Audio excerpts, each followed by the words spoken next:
ইরানে হামলা করা যতটা সহজ ভাবছেন ট্রাম্প, ততটাই কঠিন করে রেখেছেন খামেনি। এসব বিষয়ে খামেনি সহজে মুখ না খুললেও স্যাটেলাইট চিত্রে প্রকাশ পাওয়া কিছু ছবি দেখে ট্রাম্পকে হামলা থেকে বরাবর সরে যেতে বলছেন আমেরিকার কিছু গোয়েন্দা প্রতিষ্ঠান। তারা বরাবর ট্রাম্পকে সতর্ক করে বলছে, ইরান হামলা করলে যতটা ক্ষতি হওয়ার আশঙ্কা করা হচ্ছে তার থেকে 10 গুণ বেশি ক্ষতির সম্ভাবনা রয়েছে মধ্যপ্রাচ্যে থাকা মার্কিন ঘাঁটিগুলোর উপর। মধ্যপ্রাচ্যের জিওপলিটিক্যাল দাবা খেলায় এখন এক নতুন এবং ভয়ঙ্কর সাসপেন্স। মার্কিন বোমারু বিমানগুলো যখন হামলায় নামার অপেক্ষায়, ঠিক তখনই মাটির নিচে এক অভেদ্য অদৃশ্য দুর্গ গড়ে তুলেছে তেহরান। ফেব্রুয়ারি 2026-এর একদম এক্সক্লুসিভ স্যাটেলাইট ইমেজ বলছে, পারচিন মিলিটারি কমপ্লেক্স তালেঘান 2 নামের গোপন স্থাপনাতে বিশাল কংক্রিটের শিল্ড আর মাটির আস্তরণে সম্পূর্ণ ঢেকে ফেলা হয়েছে। আকাশ থেকে দেখলে মনে হবে শুধুই বিরান ভূমি। ইস্পাহান নিউক্লিয়ার কমপ্লেক্সের টানেলের প্রবেশ মুখগুলো পুরোপুরি বন্ধ করে দেওয়া হয়েছে স্পেশাল ফোর্সের রেড ঠেকানোর জন্য। আর নাতান ইউরেনিয়াম সাইটে তৈরি করা হয়েছে ক্রুজ মিসাইল ঠেকানোর দুর্ভেদ্য প্রাচীর। পিক্যাক্স পর্বতের গ্রানাইট পাথরের 100 মিটার গভীরে চলছে অবিরাম খনন কাজ।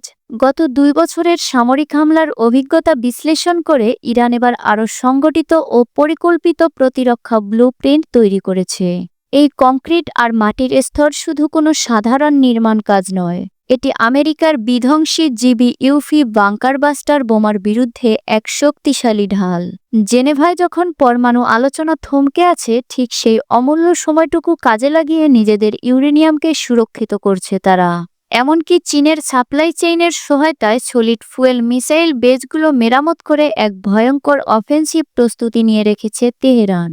ইরানের supreme national security council sub জানিয়েছে, তাদের মিসাইল সিস্টেম কোনোভাবেই আলোচনার বিষয় নয়, এটি রেড লাইন।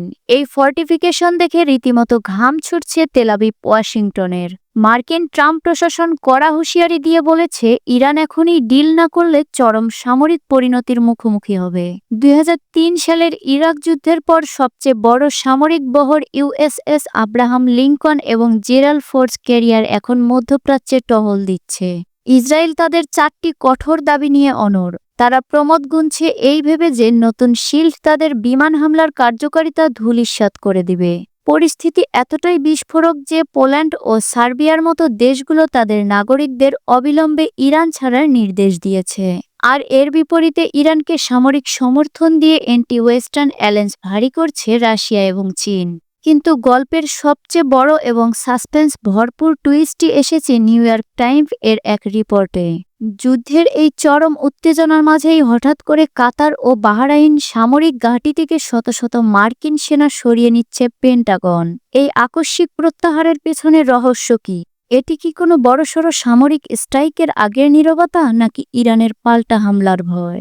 শনিবার জাতির সামনে দাঁড়িয়ে ইরানের প্রেসিডেন্ট মাসুদ পেজেশকিয়ান স্পষ্ট হুঙ্কার দিয়েছেন, বিশ্বশক্তি এক হয়েও আমাদের মাথা নোয়াতে পারবে না। অন্যদিকে পররাষ্ট্রমন্ত্রী আব্বাস আরাগচি এক কূটনৈতিক চাল চেলে বলেছেন, সমঝোতা এখনও সম্ভব, কিন্তু মধ্যপ্রাচ্যে আমেরিকার এই সামরিক আশাফলন সম্পূর্ণ অকার্যকর। খামেনির এই মাস্টার স্ট্রোক কি সত্যিই মার্কিন হামলা রুখে দিতে পারবে, নাকি মধ্যপ্রাচ্য সাক্ষী হতে চলছে শতাব্দীর সবচেয়ে বড় ভয়াবহ সংঘাতের? উত্তেজনা চরমে, আর গোটা দুনিয়ার রুদ্ধশ্বাসে অপেক্ষায় আছে পরবর্তী বিস্ফোরণের।